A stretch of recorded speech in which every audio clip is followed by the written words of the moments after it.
Hello everybody and welcome back to the Bourbon Bar. I'm Holden and today I'm going to be bringing you guys a review of a whiskey that you're most likely going to be seeing around in the stores, or if you maybe have already seen it and passed on it or bought it. This is a bottle that MSRP is for around $100 and it's a double oaked bourbon from Dixon Dedman. Now if you guys don't know who Dixon Dedman is, he is a master blender, and you guys may know something that he's very famous for, and that is Kentucky Owl. Now, a lot of people know Kentucky Owl is like some of the best whiskey out there. I mean, it's like some highly regarded, both their bourbons and their ryes are both very good whiskeys.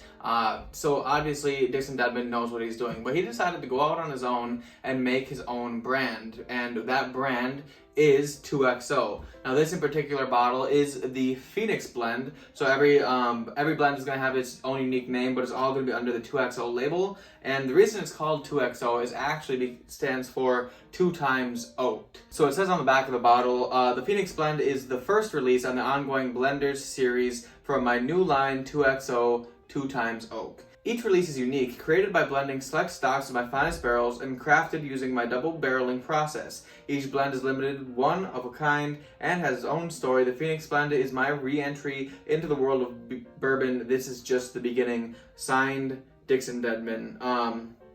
So yeah, that's really cool. Obviously guys, the bottle looks absolutely fantastic. I'll throw some B-roll up on the screen here, but like, honestly, the sleek black label and the like standout gold Phoenix is just sexy. I think this bottle is probably one of the best looking ones on my shelf. It's just like clean and prime and perfect. Now for those of you who don't know, a Phoenix is a bird, and when that bird dies, it creates a pile of ashes by lighting itself on fire, and from those ashes a new Phoenix is born, recreating itself but as a baby where it can regrow. And yeah, basically with everything that it already knows. So the story behind his Phoenix blend is obviously, you know, he came from Kentucky Owl and he did his thing there, but he's kind of like retiring from that portion of his life and moving on to his own new thing, starting from scratch, but with all that knowledge that he had from doing the Kentucky Owl. So that being said, guys, I'm gonna get right into this bottle. This is a fresh crack. I just got this yesterday, so I'm going to be doing a review. If you guys are interested, definitely check out my TikTok. I will be getting past the shoulder, and then once I get past the shoulder, I will do another mini review on there just to check in and see if I am still liking this bottle. Hopefully I do. But that being said, I'm going to go ahead and pour this one into the Glen before I give you guys the information.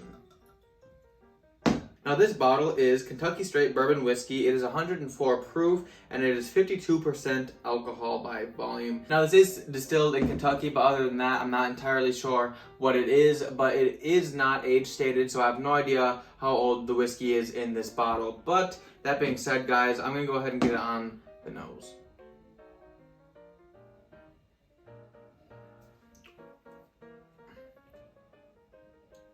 Okay, interesting. Right away on the rip, I kind of get like a little hint of bubblegum, which is odd because I've never really got bubblegum in bourbon before. But I did just get bubblegum on this past week's live stream, so maybe I'm starting to recognize a bubblegum note a little bit more often. But there is just a hint of bubblegum in this. The proof is coming across. I can obviously tell it's a double oaked product. It does smell somewhat familiar toward those other double oaked products out there. However, this does feel like it has more proof and more body, at least on the nose. Oak is definitely prevalent in this one, being double oaked product. That's what you would expect, and I personally really like oak, so I can't complain about that. It definitely has some butterscotch in there and a little bit of vanilla. I'm also getting like just a hint of like some kind of baking spice, might be a little bit of cinnamon, but not overly aggressive. Definitely has some spice in there for sure though. Time to get it on the palate.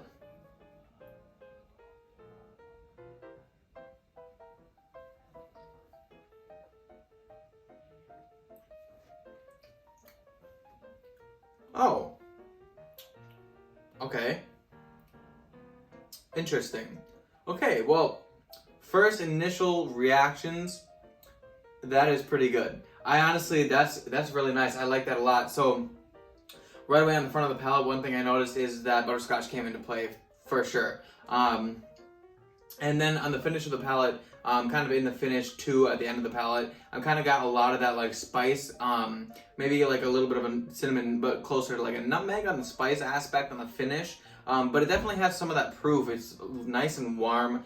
Guys, this is a neck pour, so I can't be entirely sure if that plays into the fact that this is drinking a little bit warm, but it is 104 proof, and honestly, it's not warm as in astringent alcohol. It's warm as in like nice and inviting, and something I want to drink in like a cold winter night like it is here in Wisconsin. For those of you who don't know, there's snow on the ground, and I was drifting into work this morning, so it's very cold, but this whiskey sure does help. We're gonna go in and get a second sip.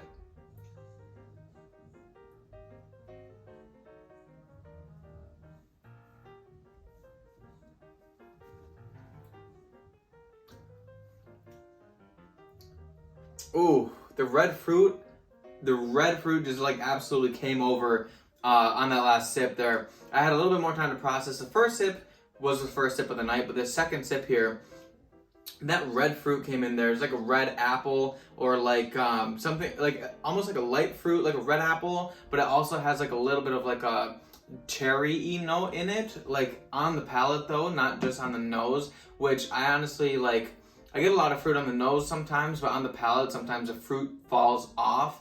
But that was really good on this one. Honestly, this is shaping up to be pretty good whiskey. The proof is like just high enough where like I feel justified in like really enjoying this. It's not like one of those lower proofs, and it seems like it has enough body to like, you know, please me and be sufficient enough for a whiskey that I would want to sit down and explore. So it's honestly really good. You know, I'm still getting a little bit of that bubblegum on the nose, but in the palate, we're going to go in for our last sip before we get to the grading portion of this video.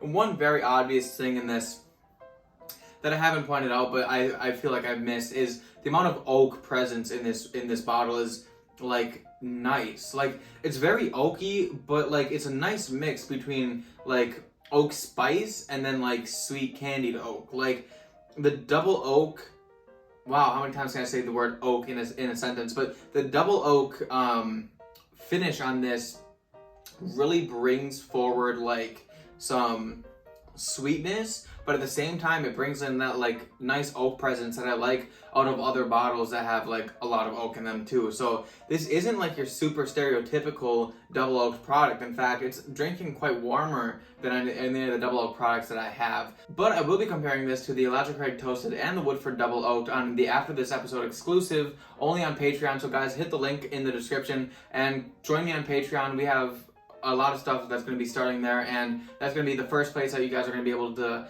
get anything that I'm selling, barrels in the future and products, Glencairns, anything like that I will eventually be selling. Guys, Patreon is the place to get it. And honestly, I just got a second job because I got to support this habit somehow, and Patreon would really help. So if you guys could support me, that would really help. But also, please hit the like button and subscribe to the video if you haven't yet.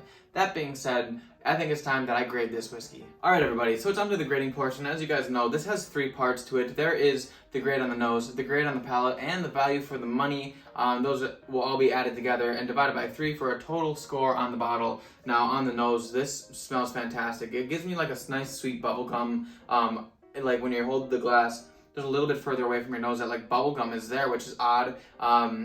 But I like it a lot. It's nice and sweet, but it also has like a lot of other characteristics to it. Some spice and some oak and some like nice butterscotch, but also like some really nice vanilla on the nose. Really nice. So on the nose, I'm gonna have to give it an 8.6 out of 10.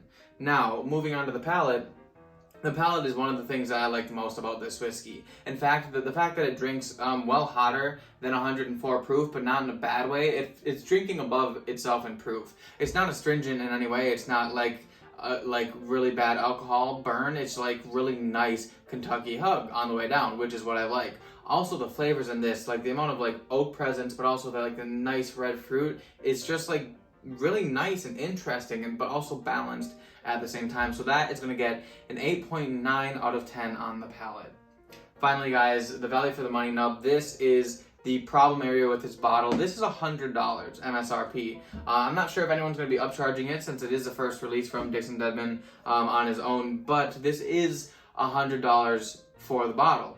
Now, would I pay $100 for this bottle? Obviously, yes. I like, and I don't regret it at all. I think it's worth the money. I think if you guys see it, you should definitely buy it if you have that kind of money. But comparing it to the likes of other big hitters out there, I can't score it too high for value of the money. I think it's worth it, but I would never buy 2 bottles to keep on the shelf, if that makes sense. So for the value for the money, I'm gonna have to give it a 7.4 out of 10. Finally, guys, add those together, divide it by 3, and this bottle gets today a score of 8.3 out of 10, which is very good. So 8.3 out of 10, guys, that is like something that I think you guys should definitely pick up. It's a great bottle, and I think Dixon Dedman did a great job with this release. I think the Phoenix Blend is something that you guys should definitely find if you can and purchase, especially if you're a fan of his other works. Now, I personally haven't had any of the other Kentucky Owls out there, but I have heard amazing things, and if they're anything like this, I can imagine that they're really good. So that being said, guys, this is the end of the video. Like I said earlier, if you guys want an after the episode exclusive, check me out on Patreon. The link is in the description. I will be comparing this to Woodford Double Oaked and Elijah Craig Toasted Barrel to see how it lives up to the other double barreled products. Now, if you guys have tried this and you have different opinions, please let me know in the comments. I'd love to hear what you guys think of this. Also, please hit the like button on your way out and subscribe to the channel if you are new, and I will see you all in the next class.